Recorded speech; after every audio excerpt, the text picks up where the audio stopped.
ఈ ఎంసెట్ లేదా ఎఫ్సెట్‌లో మంచి ర్యాంక్ రాని విద్యార్థులకు బెస్ట్ ఆల్టర్‌నేటివ్ సీఏసీఎంఏ కోర్సులు అడ్మిషన్‌లు జరుగుతున్నవి.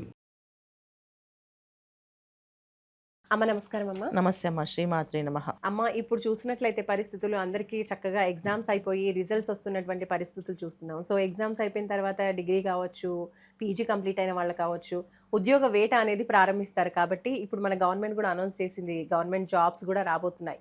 వాటికి ప్రయత్నిస్తున్న వాళ్ళు కూడా చాలామంది ఉన్నారు. సో చక్కని ఉద్యోగం వాళ్ళు అనుకున్న విధంగా ఉద్యోగంలో సెటిల్ అవ్వాలి అనుకుంటే ఏ పరిహారాన్ని పాటించాలంటారు? చాలా మంచి ప్రశ్న వేసావమ్మా. కాకపోతే ఏంటంటే పరిహారాల కంటే కూడా కొన్ని పనులు వీళ్ళు క్రమశిక్షణతో పాటించాలి.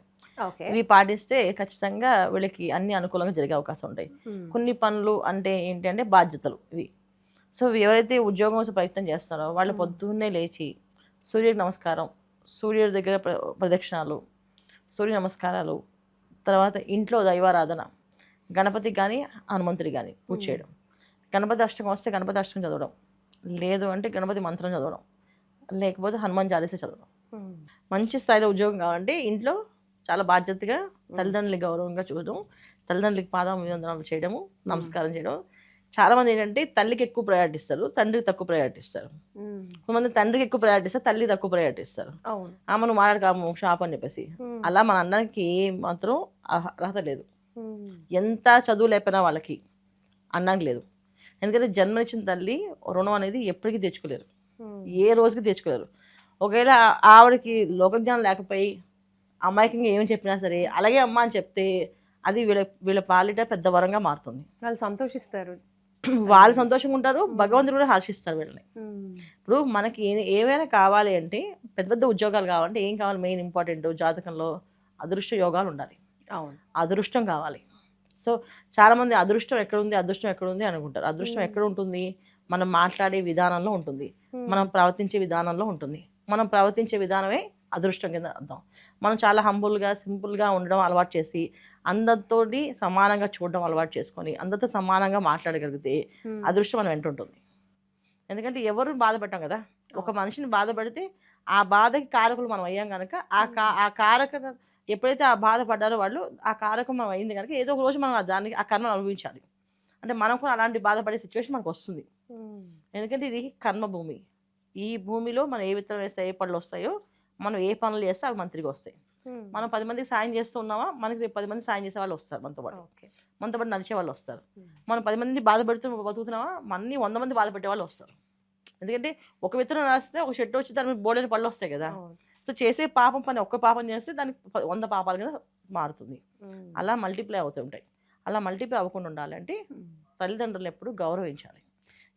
ఎవరైతే తల్లిదండ్రులు ఎక్కువగా ప్రేమాభిమానాలతో చూస్తారో వాళ్ళకి ఏం తెలియదులే అని చెప్పేసి అనుకోకుండా వాళ్ళు చెప్పింది వేదం కింద భావించి సరే అమ్మ, అలాగే అమ్మ, అలాగే నాన్న, చేద్దాం నాన్న, తప్పకుండా చూస్తాను నాన్న అని చెప్తారో వాళ్ళకి అన్ని విజయాలు సాధిస్తారు. వీళ్ళకి ఎన్ని నాలెడ్జ్, ఎంత 100 తెలియట్లు ఉండి ఎంత పెద్ద నాలెడ్జ్ ఉన్నా సరే తండ్రిని కానీ తల్లిని కానీ విసుక్కుంటూ ఉంటే ఇది వీళ్ళకి ఉపయోగపడదు. రేపు వీళ్ళు ఎన్ని చెప్పినా సరే బాస్ యాక్సెప్ట్ చేసే బాస్ దొరకదు వీళ్ళకి. వీళ్ళు టాలెంట్ ఉంటుంది కానీ వీళ్ళకి ఆ టాలెంట్ వాళ్ళు గుర్తించారు. అంటే వాళ్ళు ఏం చేస్తారో ఫ్యూచర్లో అదే వస్తుంది, ఖచ్చితంగా వస్తుంది. ఇప్పుడు చాలా మంది ఫేస్ చేస్తుంటారు, ఇంత టాలెంట్ ఉన్నా ఇంత చేసినా నాకు ప్రమోషన్ లేదు, ఇంక్రిమెంట్ రావట్లేదు, ఏం రావట్లేదు అని చెప్పేసి. అంటే దీనికి కారకం ఎక్కడో మూలం అదేదో జరిగి ఉంటుంది. అందువల్ల వాళ్ళు ఫేస్ చేస్తారు. దీనికి ఏం చేయాలా అని పరిహారాలు పూజలు చేస్తారు. అన్నిటికంటే తల్లిదండ్రులను గౌరవించాలి, తల్లిదండ్రులని అభిమానించాలి, తల్లిదండ్రులని ప్రేమించాలి.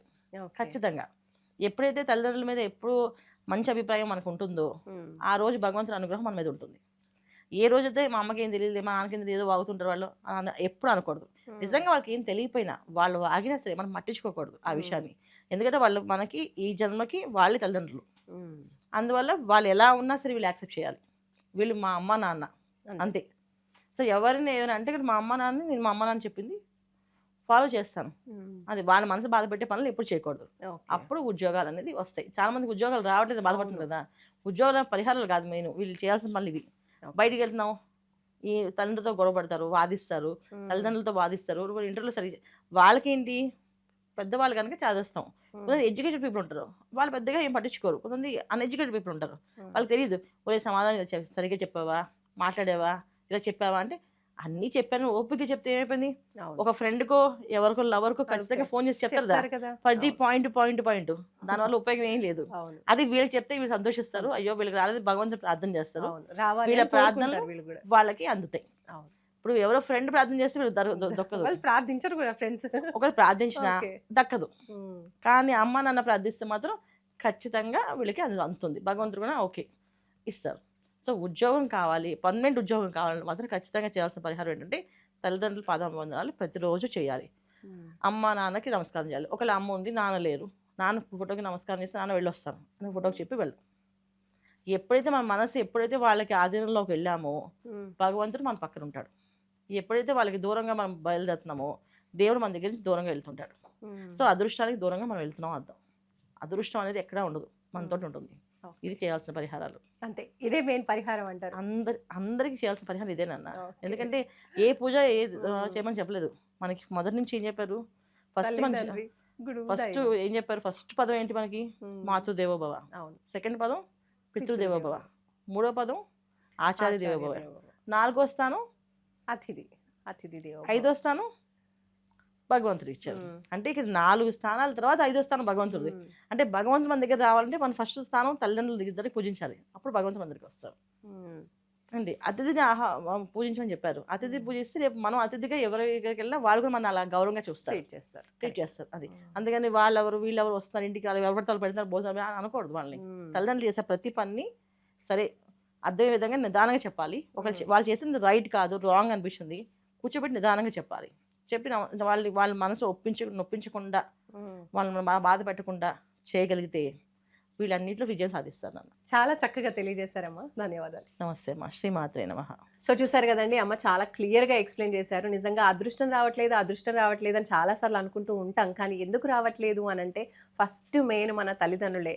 కాబట్టి అటువంటి దైవాల్ని మనం కళ్ళ ముందు కనిపించే దైవాలు అనమాట. సో వాళ్ళని మనం చక్కగా పొలైట్గా మాట్లాడుతూ గౌరవిస్తూ చక్కగా ఉన్నట్లయితే అనుకున్న విధంగా అన్ని అదృష్టాలు కలిసి వస్తాయి. దేవుడి ఆశీస్సులతో పాటు తల్లిదండ్రుల ఆశీస్సులు కూడా ఉంటే మనం డబుల్ సక్సెస్ అవుతాం.